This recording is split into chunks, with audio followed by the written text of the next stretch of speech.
Marathi cafe. So बँडचे members आहे इथे, आणि असं तुम्हाला जास्त वेळ शांत ठेवणं ना मला फार असं वाटतं की का तुम्ही शांत आहे का. पण छान वाटतं ऐकायला, मस्त स्टोरीज. मलाही छान वाटतंय, पण मला तुमची गाणी ऐकायला फार आवडतं. मलाच नाही, बघणाऱ्या सगळ्यांना फार आवडतं. सो आता आपण ओंकार प्रधानकडे तर पोहोचणारच आहोत, पण तोपर्यंत आपली ही जी म्युझिकल जर्नी आहे यात पुढे तुम्ही काय ऐकवणार आहात आम्हाला प्लीज. मनी नाही भाऊ, मला पण असं म्हणत का कोण जाणे. तर हा अभंग संत तुकडोजी महाराज यांनी लिहिलेला आहे. ते म्हणतात की मनी नाही भाव म्हणे देवा मला पाव. जर मनात भावना नसेल तर देव पावणार नाही. देव अशानं भेटायचा काय र, देव बाजारचा भाजीपाला नाही. अरे वा. हे मनी नाही भाव म्हणे देवा मला पाव, मनी नाही भाव म्हणे देवा मला पाव. देव अशानं भेटायचा नाही र, देव अशानं भेटायचा नाही र. हो देव बाजारचा भाजीपाला नाही र, देव बाजारचा भाजीपाला नाही र. नाही र देव बाजारचा भाजीपाला नाही र, देव बाजारचा भाजीपाला नाही र.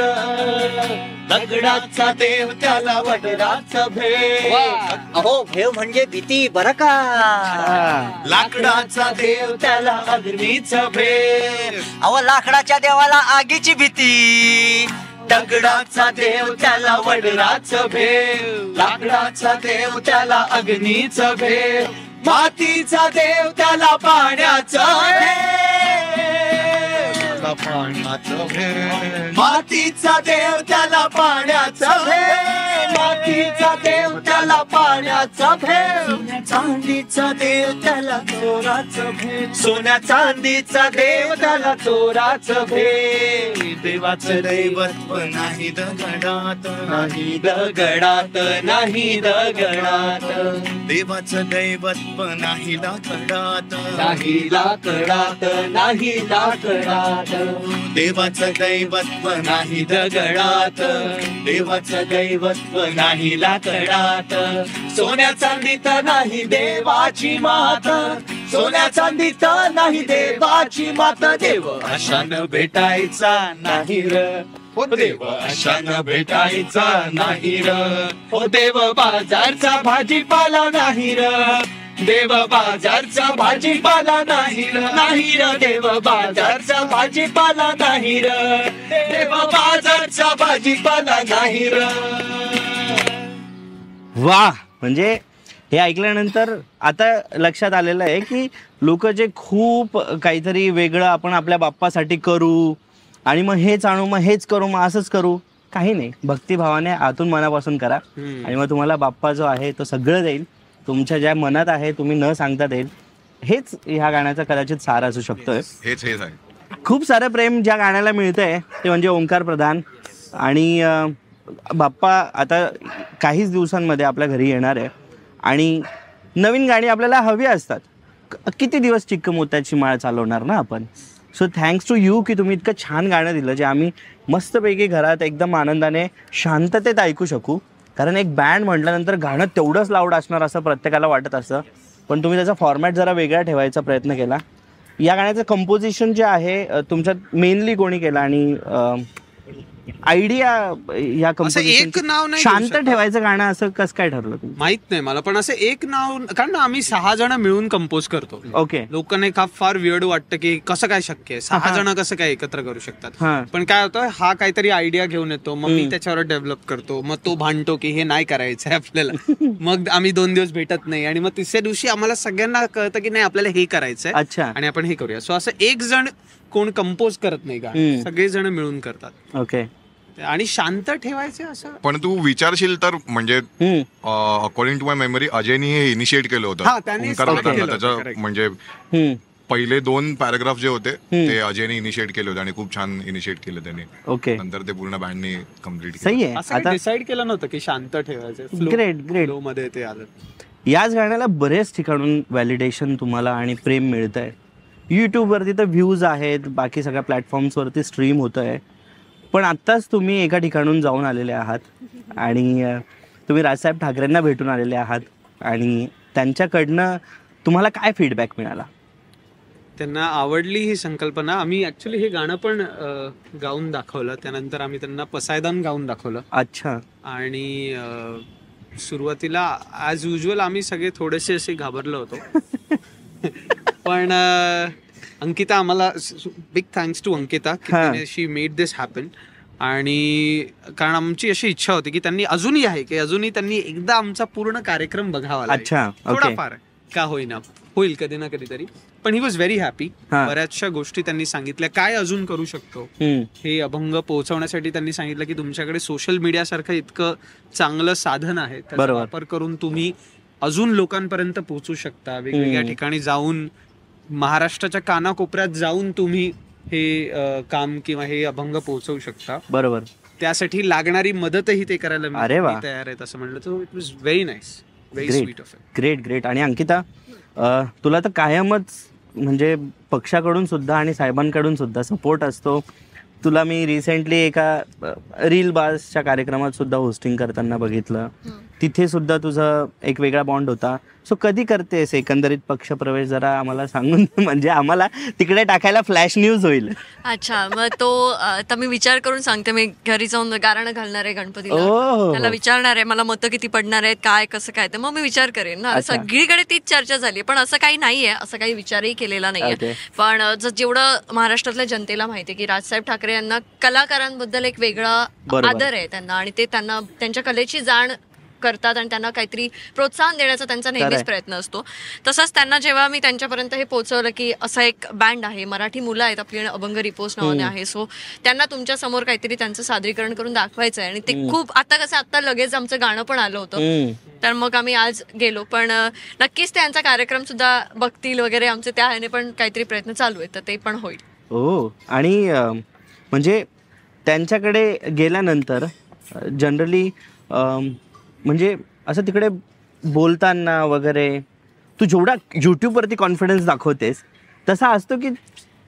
खरं सांगू तर पहिल्यांदा गेले होते ना तेव्हा काहीच कॉन्फिडन्स नव्हता, म्हणजे कानातून वाफा येत होत्या पहिल्यांदा गेले होते तेव्हा. दुसऱ्यांदा मी त्यांना रील बाज पुरस्कारच्या वेळेला म्हणजे तेव्हा मी हे केलं. आणि आज गेले होते तेव्हा मला असं वाटत होतं की म्हणजे मी हे बघा ह्यांना घेऊन आले, यांच्याशी बोला, असं एकदम मी व्यवस्थित होते, म्हणजे असं काही नाही. आणि ते खूप जेवढे बाहेर म्हणजे स्ट्रिक्ट फणस म्हणता येईल की जसं बाहेरून कडक तसंच आतून तेवढाच नरम जसं असतात तसे आहेत ते. आणि ते खूप छान बोलतात.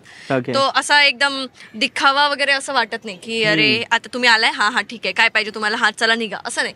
प्रेमाने बोलणार, तुम्हाला ते चांगलं सांगणार. आता त्यांनी ह्यांना आम्हाला सुद्धा म्हणजे सगळ्यांना सांगितलं की जे काही तुम्ही कराल त्यात कोणाच्या भावना दुखावल्या जाऊ नये याची पण तुम्ही एक खात्री हे करा, तुम्ही ते लक्षात घेऊन तुमचं काम करा, तुम्ही फार छान काम करता असं त्यांनी सांगितलं. सो हे त्यांचं जे स्पष्टपणे सांगणं असतं, एक फीडबॅक देणं असतं, ते नेहमीच भावण्यासारखं असतं. आणि त्यामुळेच ते मला ती पर्सनॅलिटी जी आहे ती नेहमीच मला चांगली वाटते. ह्या सगळ्या इंटरव्ह्यूमध्ये मला एक गोष्ट लक्षात आलेली आहे की टॅलेंट जे आहे महाराष्ट्रात ते जेव्हा एकत्र एकमेकांसोबत येतं तेव्हा काहीतरी खूप छान बनतं.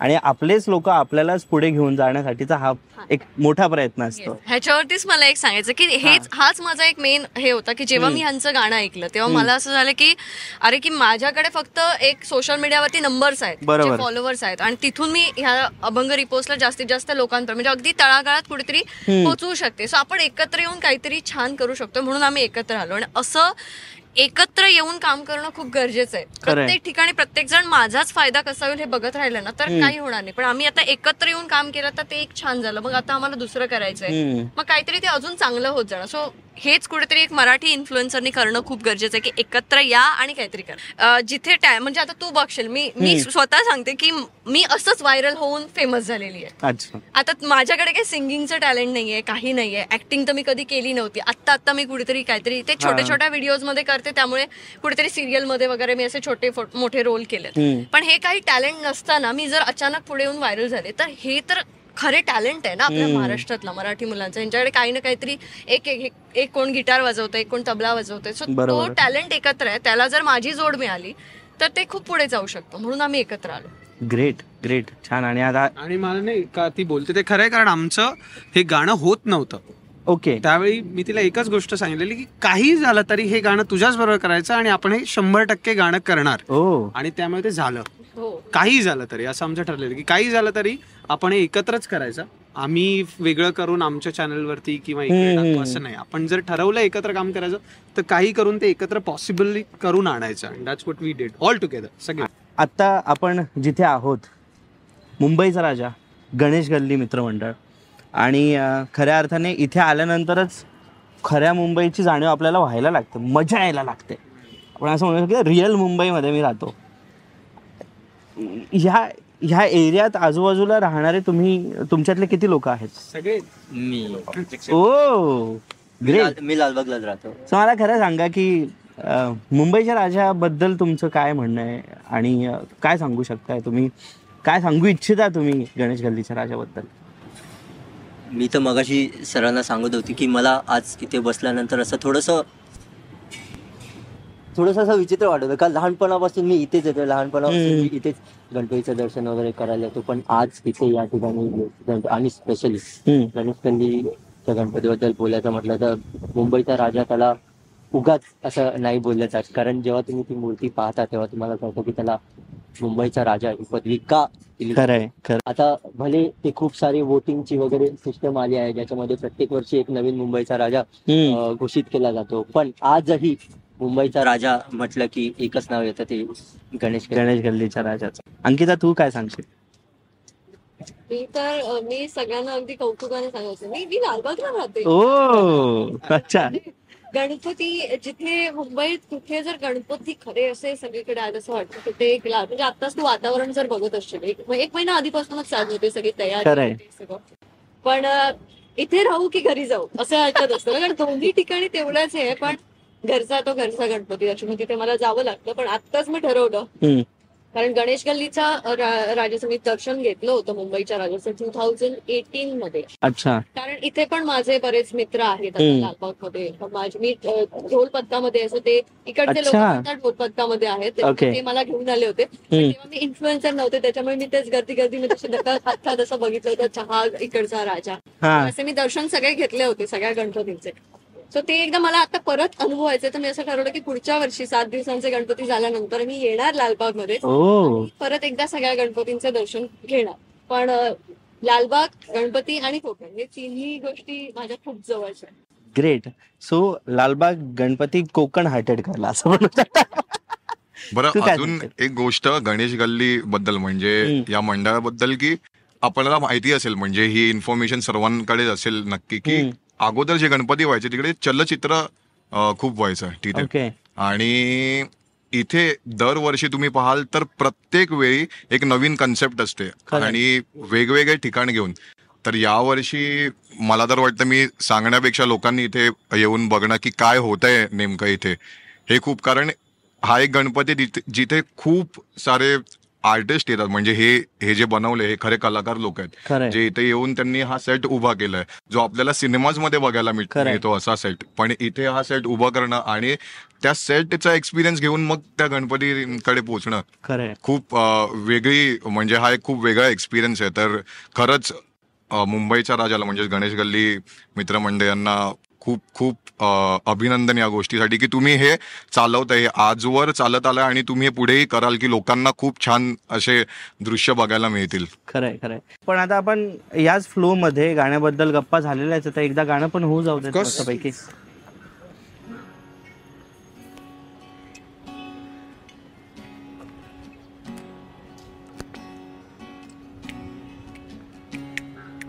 ओमकार प्रधान रूप गणेशाचे, ओमकार प्रधान रूप गणेशाचे, हे तिन्ही देवांचे जन्मस्थान, हे तिन्ही देवांचे जन्मस्थान.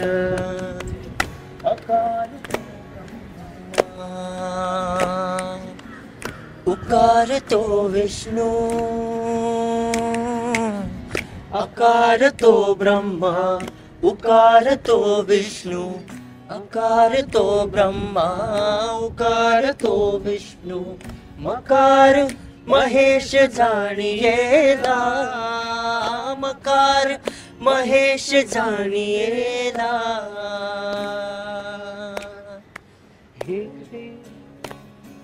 हे तिन्ही देवांचे जन्मस्थान, हे तिन्ही देवांचे जन्मस्थान. बाप्पा मोरया मोरया मोरया रे, बाप्पा मोरया मोरया मोरया रे, बाप्पा मोरया मोरया मोरया रे, बाप्पा मोरया मोरया मोरया रे.